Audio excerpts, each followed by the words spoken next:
Catéchèse 138. Gospel, Matthieu 18, 1-14. Dieu ne veut pas que les petits soient perdus. De l'enseignement de Jésus est recueilli sans aucun doute sa proximité avec les malades, les pauvres, les marginalisés. En vérité, je vous le dis, comme vous l'avez fait à l'un de ces mes frères, vous l'avez fait à moi. Matthieu 25,40. Jésus aime tout le monde, mais favorise les faibles, les démunis et toute la souffrance qui lutte contre une société sans cœur, plein de haine et pleine de méchanceté. D'après les paroles du Seigneur, nous voyons une nette opposition à la société sans valeur, de sortie et conduit par un égoïsme désespéré. Jésus n'a pas venu apporter division, sa parole est la vie à ceux qui suivent et échappent à la servitude du vice et de la corruption. Les divisions sont créées pour la méchanceté d'un grand nombre souvent déguisés sous agneaux docile apparence, mais au cœur de la guerre et ils veulent la destruction des gens qui ne garbennent pas. Les divisions ont toujours apporté l'inégalité et à la haine, à l'opposé de ce que Jésus nous enseigne avec insistance. Apporter au cœur du ressentiment pérenne contre tout le monde, en particulier ceux désagréables, il est une tragédie qui détruit tout bon possible et rend de plus en plus mauvais point. Ils viennent donc jeter ceux qui ne ressemblent pas et poussent les faibles à mettre sur le bord de tout. Il est une violence blanche, sans effusion de sang, bien qu'il apporte une grande tristesse pour les faibles. Ces gens sont convaincus qu'ils comprennent tout et de dominer les faibles, sont des charges négatives et viennent pour sélectionner les bons, y compris leurs propres, et les méchants qui représentent tous ceux qui ne partagent pas leur plan malveillant. Ainsi, les faibles peuvent perdre la foi à la fois sa faiblesse et de la méchanceté de ceux qui ont un cœur. Jésus nous dit aujourd'hui qu'il va chercher la personne qui se sont perdues dans le dédale de ce monde corrompu, où de la faiblesse ne parvient pas à répondre. S'il vous plaît, ne le font pas plus à blâmer quelqu'un, ne fréquente plus la messe et n'a aucun espoir. Jésus est là à regarder pour eux parce qu'ils connaissent la source de la souffrance de ces gens et veut les sauver. Le Seigneur veut que pas un seul de ces petits périsse, et leur donne de nombreuses occasions de revenir à lui et commencer une nouvelle vie, soutenue par sa grâce et son amour. Non, vous pouvez éclairer les pécheurs obstinés, athées, anticléricaux, sceptiques et cyniques. Jésus veut les sauver, mais ils refusent d'écouter Dieu et suivre sa loi. Il est Jésus d'abandonner à leur sort les grands pécheurs, qui est leur choix de vie qui aura des conséquences désastreuses. Le royaume de Jésus est opposé à cette société, il nous fait vivre dans la vérité, avec le respect des valeurs et des paroles de salut. Bonne prière à tous. Gospel, Matthieu 11, 28-30. Venez à moi, vous tous qui êtes fatigués.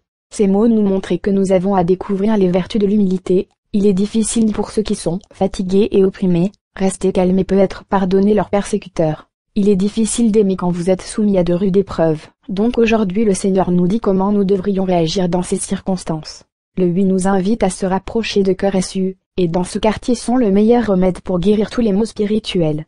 Non seulement parle des maux spirituels, parle de ceux qui sont fatigués et opprimés, aussi il indique que le corps affaibli par les souffrances morales douloureuses par des malentendus avec les personnes les plus proches, de coups de couteau que vous recevez aussi l'inattendu. Vous devenez fatigué quand vous avez déjà perdu la force de se battre et seul Jésus peut le recharger avec sa grâce et revitaliser ainsi.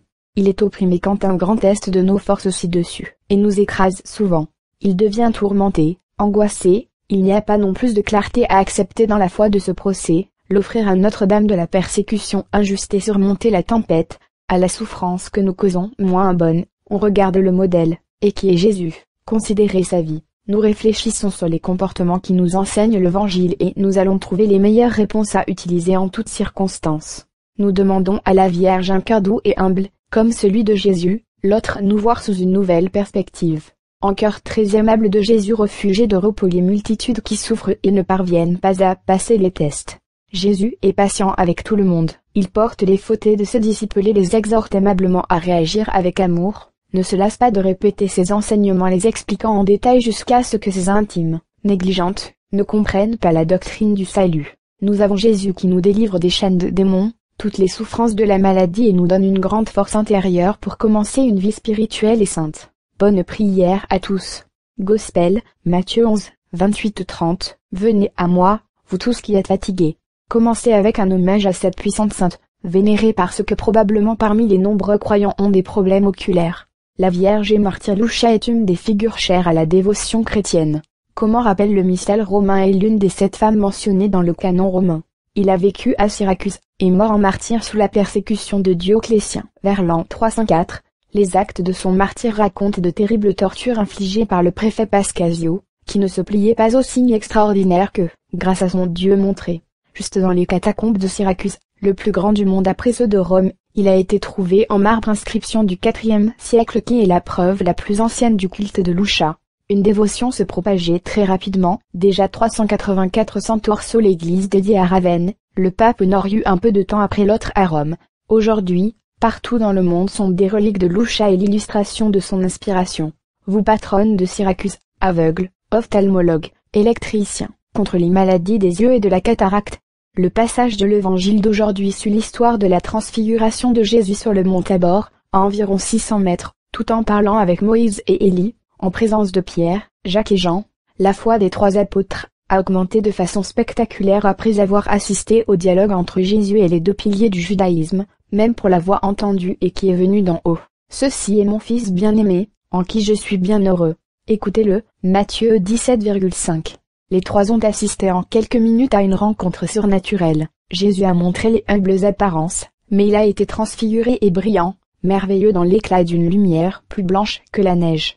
La vision sublime a été très utile pour les 3 apôtres. Ils ont eu la confirmation de la divinité de Jésus et leur fidélité atteint le summum de la fiabilité. En descendant de la montagne, une question est posée aussi pour répondre aux scribes qui ont affirmé qu'avant que le Messie devait venir Élie, alors ils ont demandé des explications à Jésus. Les scribes, en fait, pour prouver que Jésus ne fut pas le Christ, affirmaient catégoriquement que devait être précédé Élie, selon les prophéties. Les apôtres, maintenant certains de la vérité sur l'origine de Jésus, a demandé que les scribes avaient été en mesure de faire cette demande. La première réponse qui donne Jésus est l'interdiction de dire à sa transfiguration à la résurrection, parce que la malice des scribes et des pharisiens serait également déformée cet événement. Seulement après sa résurrection aussi la transfiguration serait considérée comme non seulement crédible, mais salutaire pour les âmes. Jésus répond à la question sur Élie. Pourquoi donc les scribes disent qu'Élie doit venir d'abord? Jésus a distingué 2 allées d'Élie, un à la fin de temps pour tout restaurer et de gagner l'Antéchrist, comme il est prophétisé dans l'Apocalypse, et un mystique et symbolique dans un grand saint, qui préparerait la voie à lui dans l'esprit d'Élie.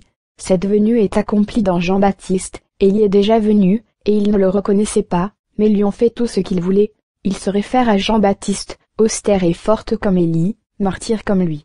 Les gens ne reconnaissent pas lui et les scribes et les pharisiens lui obstruaient toutes les manières possibles, comme empêcher Jésus lui-même. A fait la mort quotidienne de Déshydrandon.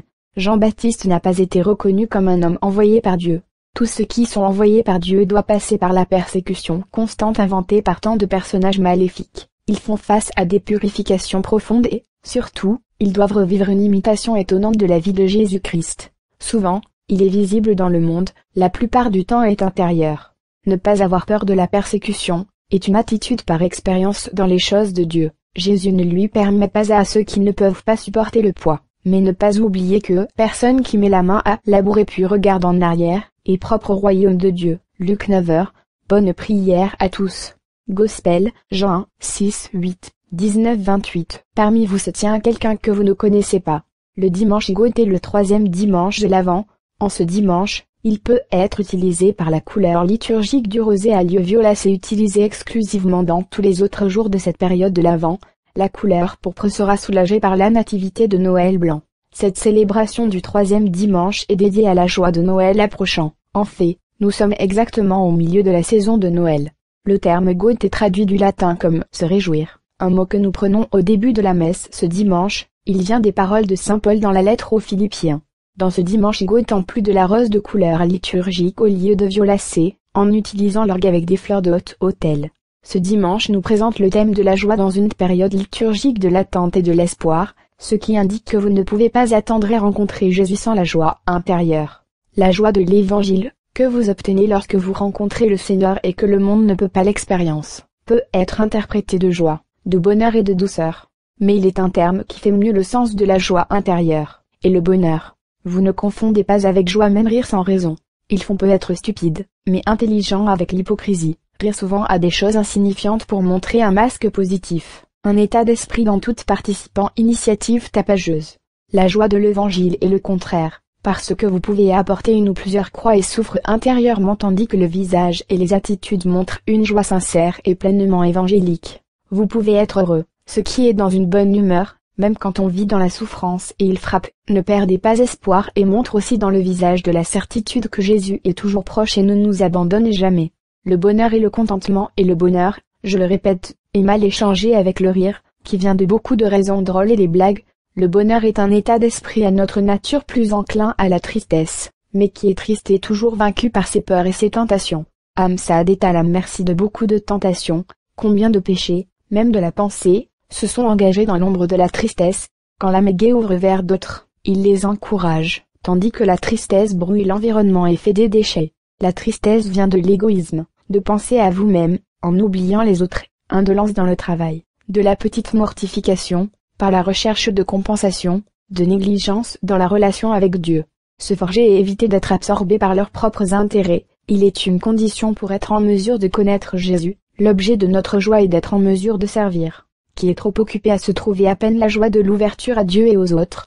Ce dimanche nous dit de se réjouir parce que Jésus est proche, nous pouvons nous rapprocher de lui quand nous voulons parce qu'elle est vivante, mais à Noël et dans l'esprit, et tout ce que je rencontrai dans l'âme selon ses dispositions intérieures, rend l'expérience de Noël s'il a vécu l'attente dans la prière et dans la pratique de leur foi.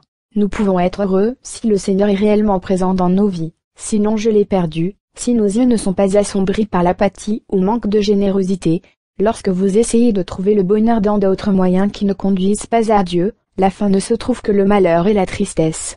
Humblement nous demander si nous suivons le chemin de Jésus, que nous avons perdu ou si nous voyons flou pour le désintéressement. Bonne prière à tous. Gospel, Matthieu 11,11. Vous êtes celui qui doit venir ou devons-nous asper plusieurs hectares sur un autre. Jésus a parlé ouvertement, mais pas tout le monde croyait en lui. Même plusieurs disciples de Jean-Baptiste l'acceptaient comme le Messie, mais était dû à l'affection qui les liait à la fourragère. Jésus a parlé et enseigné même dans des mots forts, mais exprimés avec une douceur unique. Vous pouvez expliquer douloureux ou une admonestation faite avec des moyens pleins de bonté, en utilisant des mots qui mettent en garde et indiquent la bonne voie à suivre. Le Seigneur continue à parler à l'humanité de ne pas le laisser à la merci du mal, maintenant que les démons ont versé sur la terre, comme Notre-Dame d'Issalet et Fatima il y a plusieurs années. Avec les démons qui nous combattent avec des stratégies ciblées efficaces dans de nombreux cas. Jésus et la Vierge ne veulent pas nous faire perdre, ils ne veulent pas que nous tombons dans des parcelles meurtrières des diables. Continuez à accomplir les prophéties révélées par Jésus et Notre-Dame à l'Ous de Maria. Ils ont également parlé du Vésuve, les tremblements de terre, les États-Unis, la Russie.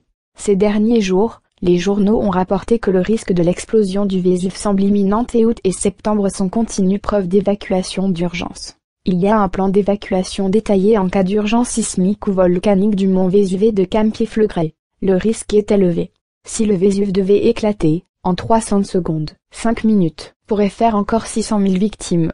Il a déclaré le chef de la direction régionale du service d'incendie, Michel et Maria Vigile, qui a présenté les plans d'évacuation dans les zones à risque lors de la conférence intitulée « Volcano risque napolitaine ». Vigile a également ajouté « Il est nécessaire de rassurer le public ». Mais en même temps, nous devons nous assurer que les victimes potentielles soient informées avant qu'il ne soit trop tard. Une éruption cutanée peut également être prévue un mois à l'avancée. Au moment où vous obtenez l'avis, les gens auront à entendre ce qui sera dit par la défense civile et les municipalités. De nombreuses fois à l'Ous de Maria a été révélé que le Vésuve en éruption ait causé des dommages graves.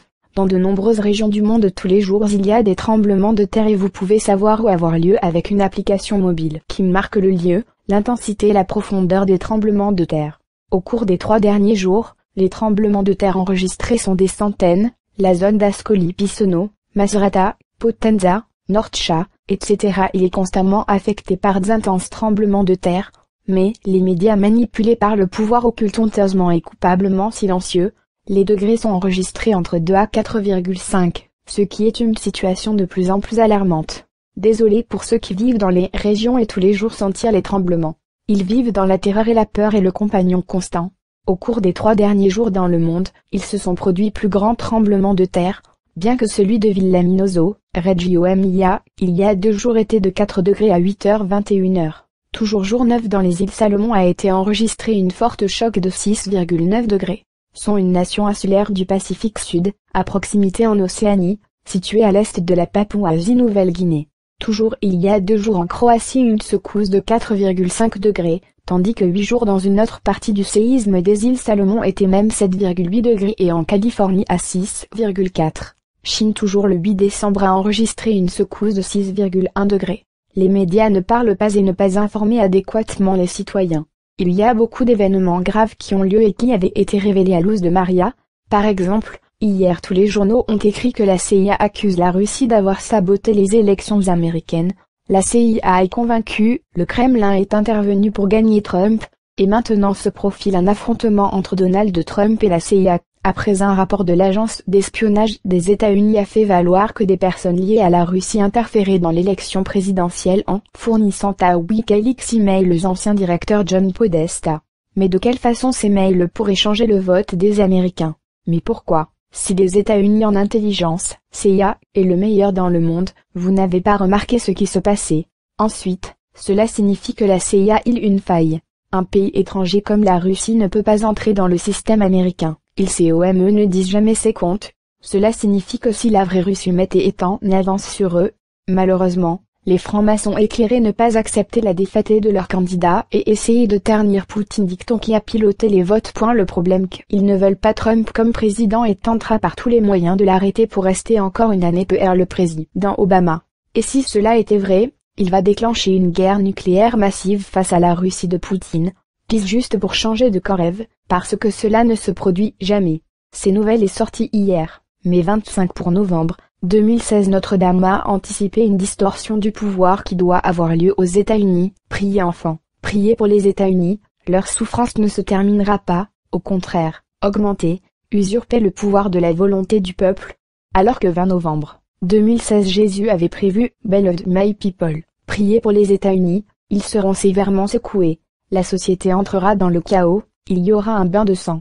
Priez pour les États-Unis, dans ce pays, vous allez vivre l'injustice. Il retourne la lutte raciale, le désordre sera comme une peste qui infecte.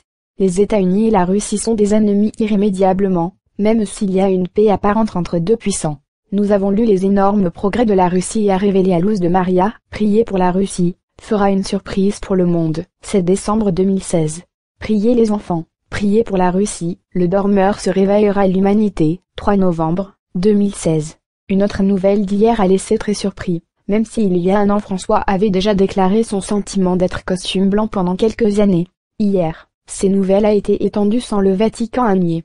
François a prémonition, crainte dans les sens qui ne le rendent beaucoup plus longtemps et donc son règne sur le point de se terminer. J'ai le sentiment que mon règne sera bref, 4, 5 ans, il est comme un sentiment un peu vague. Peut-être qu'il n'est pas, mais j'ai le sentiment que le Seigneur m'a mis ici pour une courte période, mais il est un sentiment, pourquoi toujours laisser ouverte la possibilité? Lui-même les nouvelles étonnamment, aucun pape avait exprimé des mots similaires ou avait voulu anticiper le moment de Dieu. Sa déclaration ne doit pas tirer sur des prophéties données par Jésus et la Vierge sur le prochain événement dans le monde de l'Antéchrist. Y a-t-il de toute façon à réfléchir sur les raisons de la fin de son pontificat, la courte durée de sa présence au Vatican, quand il manifeste l'Antéchrist? L'Antéchrist sera soutenu par 10 nations du monde qui va partager le pouvoir et ce qui est écrit dans l'Apocalypse. Initialement, il n'y aura pas de lien entre l'Antéchrist et notre Église, alors seulement il sera persécuté. Ce ne sera pas le pape pour la naissance de l'Église du Nouveau Monde qui englobera toutes les religions et philosophies du monde, au nom d'une confrérie pacifique. Ce sera seulement une énorme déception.